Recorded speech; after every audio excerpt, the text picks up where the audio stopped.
one. Caroline! Hi, yes, I'm here. Hi. Hi, everybody. If you're like me, you're feeling a little frazzled because on top of taking care of your kids, your spouse, your work, your pets, your parents, you're also getting ready for the holidays. Well, we're not alone. The American Psychological Association reports that up to 69% of people feel an increase in their normal level of stress during the holidays. So here's what we're going to do. Grab yourself a cup of hot tea. I'm grabbing mine too. Is this hot? Yes, it is. And let's get ready for a low stress, let's be realistic, a lesser stress holiday season together on the Show and Tell Show. You're the song in my heart. You're the song in my heart. Yes, everyone, the holiday season is upon us. For those of us with kids, the holidays can present stress and guilt about being pulled away to do more cooking, shopping, baking, and going to functions than usual. Less parental supervision leads to kids making more decisions on their own, not to mention loneliness and more unsupervised TV time. And even when we're not in the holiday season, kids benefit from time spent with a responsible and caring grown-up who provides role modeling, support, and companionship. In other words, a mentor. Today we have with us Stephanie Kurtz and Samantha, a sister match from Big Brothers Big Sisters of LA. Hi, ladies. Hello. So let's start with Stephanie. How did you and Samantha get matched, and what were your goals as a mentor or big sister? Well, after filling out the application online, I was contacted by Big Brothers Big Sisters, and I was interviewed. And Samantha was interviewed separately. Okay. And one of the staff members, Matthew, thought that we'd be a great match due to our shared interests, activities, similar personalities. We're a little goofy. And so he brought us in to meet. I met her with her mother as well, and we both had to individually agree on the match. Okay. And originally my goals were pretty broad. I wanted to be able to mentor a child and provide any kind of services and support that I could. Yeah. Since knowing Samantha, now we have our own specific goals and things that we work on, but in the beginning it was really just to be a part of this amazing program. Great. Samantha, how old were you when you first met with Stephanie?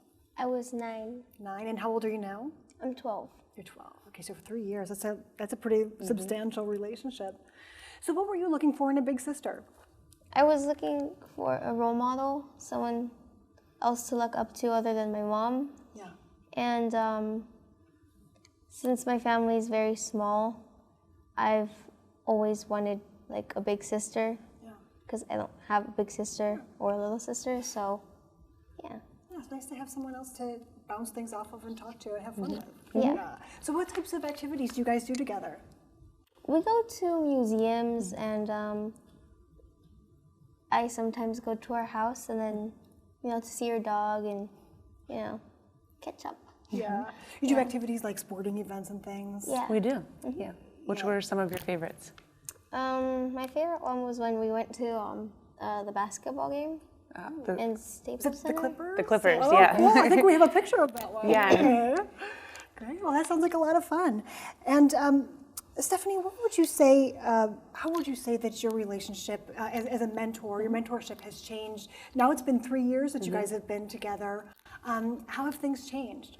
Well, it's interesting. It's been almost 3 years exactly, and we started off as strangers. And as the 3 years have progressed, we've really become close. And I hope that she looks at me as someone she can depend on. I look at her as someone I can depend on. And she's become family now. So what do you think parents should look for when selecting a big sister or big brother for their child? I really think that dependability is key. Being able to be a person of your word and finding someone that is willing to commit the time and the care that that child deserves. Yeah, and that consistency. I mean, it's great that you guys have had the 3 years together or so. I mean, that really allows you to deepen your relationship and really be someone, like you say, that you can depend on. Your dependability is a big thing. Yeah, and it's the program even for us, we're supposed to meet twice a month for a minimum of 3 to 5 hours per outing. And so that helps to create the framework for that consistency. Yeah, and do you check in with each other in between, or? Yeah. We've done homework over the phone together. Yeah. Probably not her favorite activity. But at least it gets done, right? And then we've text each other, Yeah. and send pictures and things like that. Yeah. Samantha, do you think when you get older you'd like to be a big sister to someone?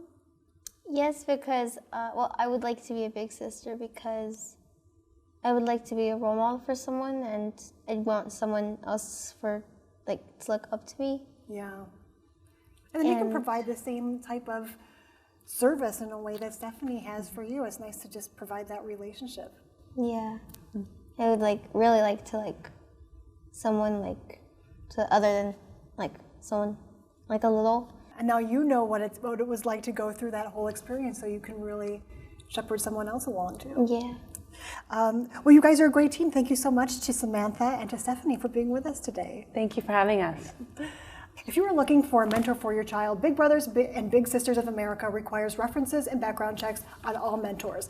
If there isn't a branch in your area, seek out trusted relatives or reputable young leaders in your community. For more information on Big Brothers, Big Sisters of America, you can visit bbbs.org. Next, we'll learn how to help our pets be stress-free during the holidays. We'll be right back.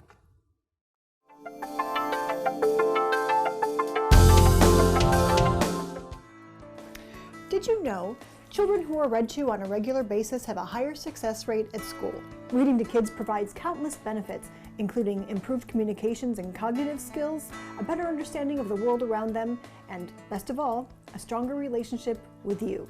You can help by sitting down with a baby, a preschooler, or a young reader and reading books at their level. Then, talk about how the story relates to him or her or your life together.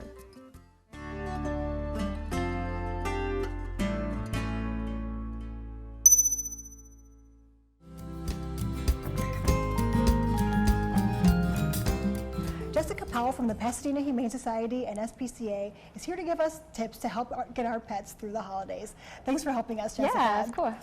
So pets endure a lot of changes in their home environments and over the holidays. What are some things that we can consider to help keep our pets happy and healthy? Yeah, I mean, there's a lot of different things to think about, a lot of things that are outside of routine, things that are going to be fascinating but possibly scary or dangerous for our pets to go through. Yeah. So Christmas decorations are a big one. Yeah. Certainly things like the poinsettia plants and the holly and mistletoe, the fir trees, are all things that are toxic to our cats and dogs.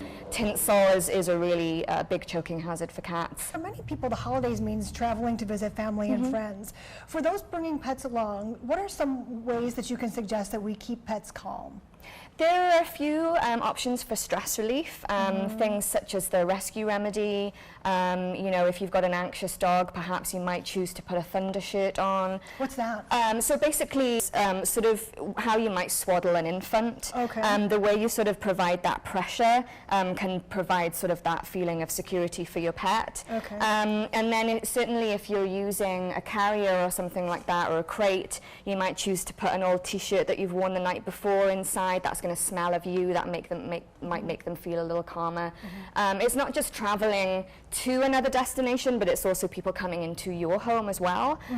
So certainly if you've got an animal that is fearful or skittish, then you might just choose to make it easier on them, on you, on your guests, by putting them away in a quiet room where they're comfortable, you know, away from the activities. It's good to inform guests that you have pets in the house too, to make sure that they have that. Absolutely, they may not be comfortable either. You know, if you've got an over-exuberant dog who's still developing their social skills and is jumping all over everyone, maybe you manage that dog on a leash, or you give them something to do while guests are coming in and out.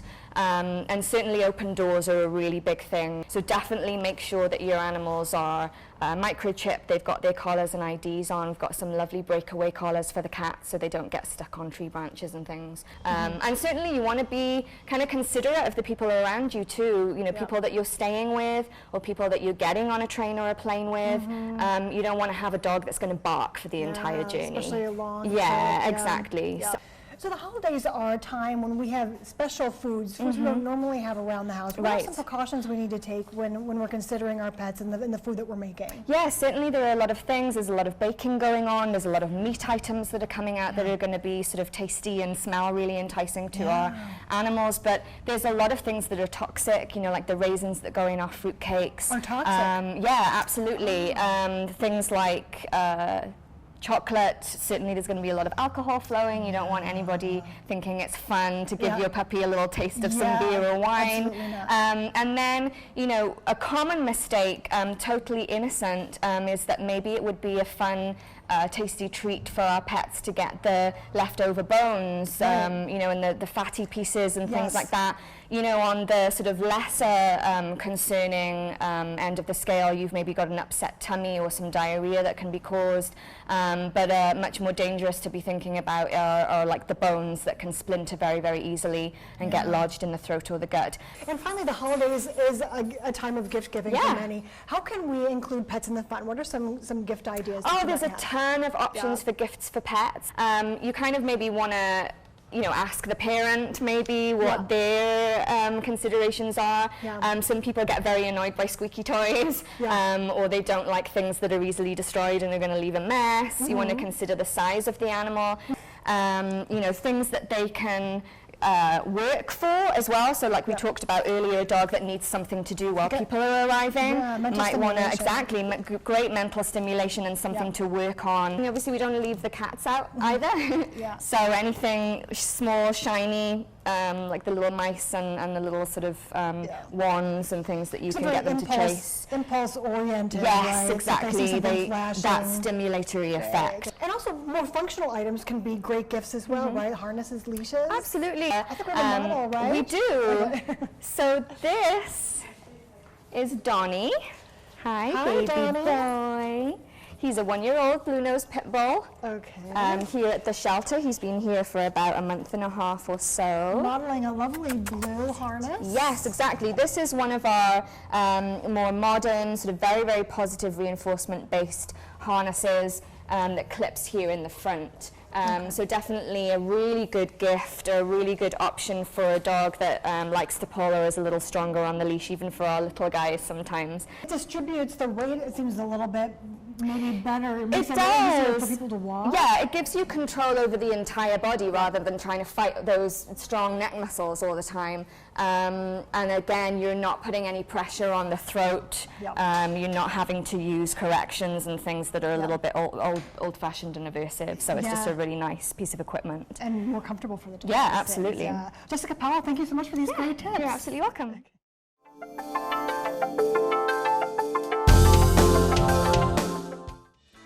Did you know over 1 million kittens are brought into animal shelters nationwide each year? In order to be adopted into new homes, kittens must be 2 months of age in order to be safely spayed or neutered. Animal shelters around the country need volunteers to provide foster care for kittens until they're big enough to be adopted. You can help by contacting your local animal shelter and asking how you can foster kittens.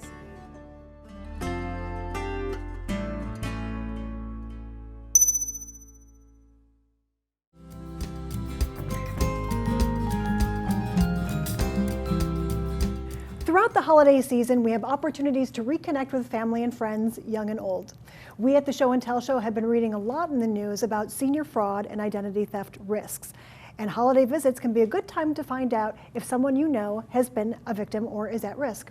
Strat Maloma from the AARP is here to help us learn about the risks seniors face and what we can do to help. Thanks, Strat, for being with us. Thank you for having me, Caroline. Although many people know what fraud and identity theft are, some may not. So can you tell us some common and some uncommon examples? You're right, Caroline. Fraud and identity theft are some of the most common crimes. And in 2014, the FTC also identified debt collection scams, banking and lending scams, as well as telephone and mobile service scams as some other of these fraudulent scams as reported by the as reported by consumers As crimes happening against seniors? Yes. Okay. Well, it may not be obvious at first that a situation is a scam. So what are some ways someone might be able to tell that they're in a scam situation? Well, some of the ways to tell is that you'll find usually scammers offer an offer which is too good to be true. Also, scammers want you to act immediately. They use high-pressure tactics. They sort of put you under the ether. Send money now, or else something very terrible is going to happen. Exactly. Okay. Usually, there's a scam that's called grandparenting scam, the grandparent scam, where somebody calls a grandparent up and says, "You're either your grandson, or I'm a friend of your grandson, or your grandchild, and he's in trouble in a foreign country and needs money immediately." And what tends to happen is grandparents would send that money without asking too many questions, and therefore fall victim of this scam, which focuses on an emotional manipulation. Yeah. Okay, well, these crimes can obviously happen to anyone, but why are seniors more at risk? Well, there's several reasons why seniors are more at risk. Seniors tend to be, according to the FBI, they tend to have what they call a nest egg.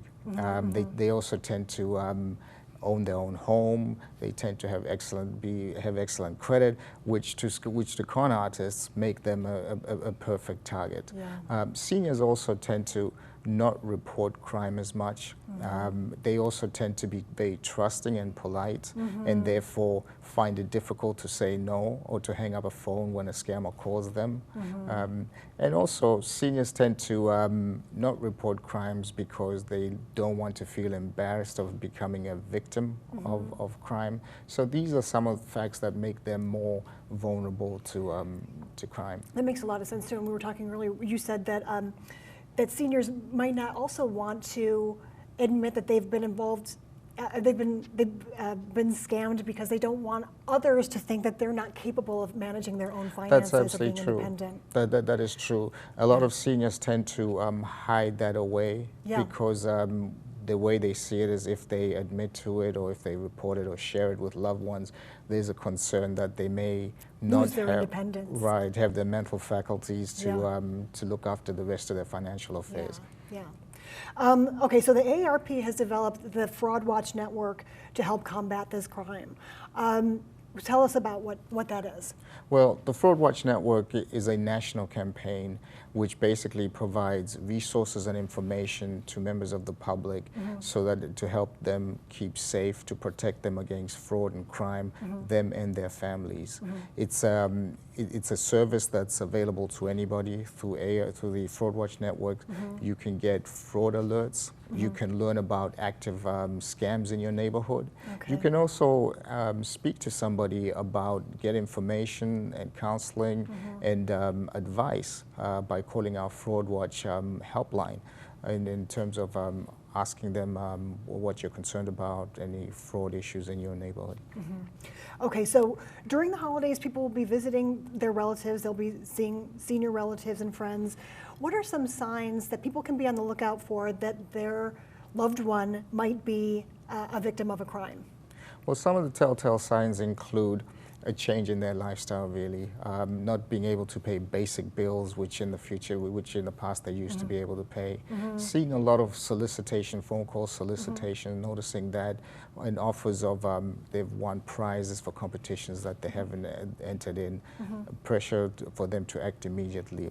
Seeing more packages than usual around the neighborhood. Those are a few telltale signs that somebody may be a victim or being targeted as a fraud. It sounds like we should ask questions just to make sure things are okay and see what the responses are too. Like, do you think if you don't ask the questions, then you're not going to get into the information too? That is very true. You have to ask, you have to be in touch so that they feel comfortable sharing the information with you. Why are there all these packages around here?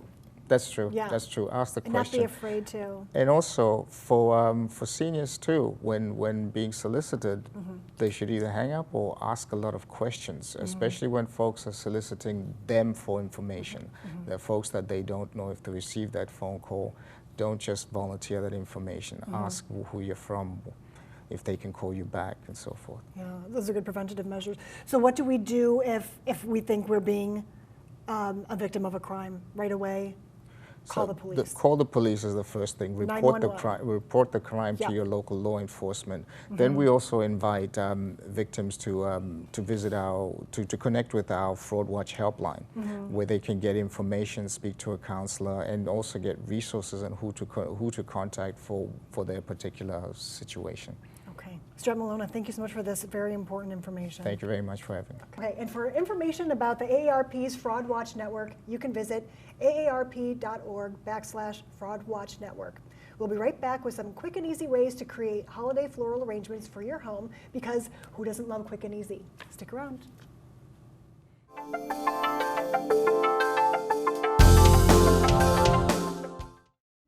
Did you know, for seniors, loneliness and isolation can lead to serious health consequences? Seniors who live alone are at greater risk of developing dementia, depression, becoming victims of elder abuse, and even early death. You can help by regularly connecting or reconnecting with a senior relative, friend, or neighbor, once a week or once a month. Showing you care with even brief contact can make a big difference in someone's mental health and happiness.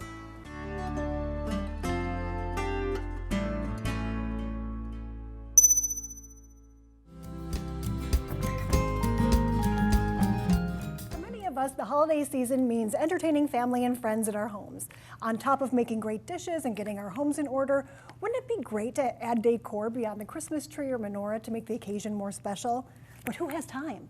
Well, now we do, according to our guest Devika Vijaysinha, owner of Leaf and Blossom Floral Design, who is going to give us some tips for making floral arrangements that are easy on both our schedules and our budgets. Welcome, Devika.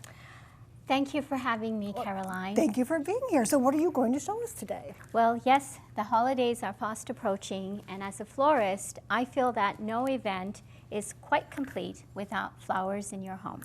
So I wanted to start off by letting you know in your hectic schedules, you can just grab flowers from the grocery store and incorporate that into everything else that you're doing. Great. So while you're getting your baked goods and your produce and your everything else at the grocery store, you just pick up the flowers and you're done with it, buying the flowers. Exactly. Perfect. So for this first arrangement, I wanted to kind of embellish your vase so that it's something little extra that you can do. So And this is a vase that anybody might have at home. exactly. Yeah. And you can buy some ribbon, and this is raffia that I'm using today.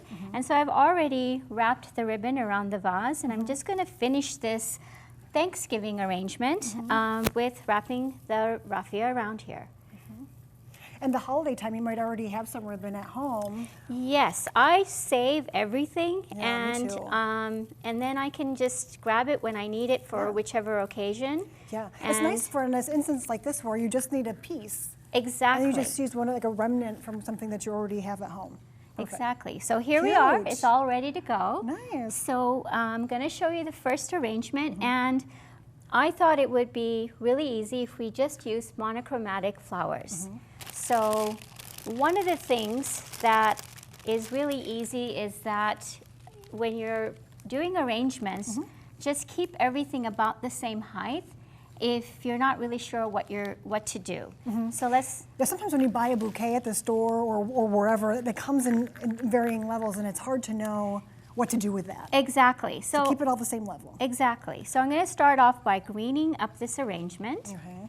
and Greening up, that's florist lingo. florist lingo to just add extra volume to your arrangement.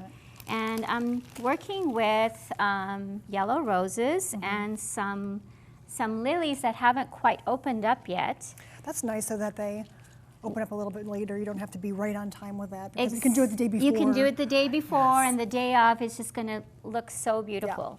And this might be They'll come with just it. flowers alone, Yeah. and some might have all the combos. So just pick whatever And they have is going to different work looks for to you. them, but this is really pretty. Thank you. Okay. So this is done, but I have one more trick up my sleeve. Since Thanksgiving is around the corner, Yes. why not, while you're shopping, grab some fruit. This is just a skewer that I also bought everything at the store.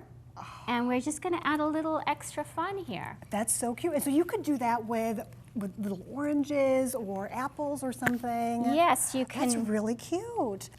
You can get those little skewers at the store. So that's like barbecue skewers or Everything something. at the store, so you don't have to worry. You don't have to go anywhere else. That's so cute. It's just. Very nice, and that adds that extra special touch. And notice that I'm having the orange from my persimmons is kind of picking up the orange from my ribbon. So that's another thing to consider. Okay, so why don't we move on to the next arrangement? Sure. It's beautiful. So What's this next? one is just hydrangeas, and again, I've kept it all about the same height. They're so pretty and full. And one of the things when you're working with hydrangeas to remember is just to make sure to keep it well hydrated. Do an angle cut, and that always makes it drink up the water easier. Now you can just enjoy your flowers just the way they are, or for an added embellishment, why not add some cranberries? Just into the vase. Yes, so it could be appropriate for Thanksgiving or maybe the red and white of Christmas. That's so pretty. And it also is nice to help you strategically place the stems. It helps it to stay a little bit more That's firm. so nice. But you have to have the water in there too, of And course. put the water in, and there you have Very a really pretty. fun arrangement, and everyone's going to be marveling, how did you do something so clever? Yes. But and it was, you don't need a ribbon either. and it was easy. It's easy. Yes. Okay, what's next? So the last arrangement I have are just roses, and it'll be lovely to use for Christmas. And so I've started off with a dozen, and I'm going to finish off with one more dozen. And to have something that's really beautiful and full. And so these are just a little bit higher than my original arrangement. Just to add a little extra.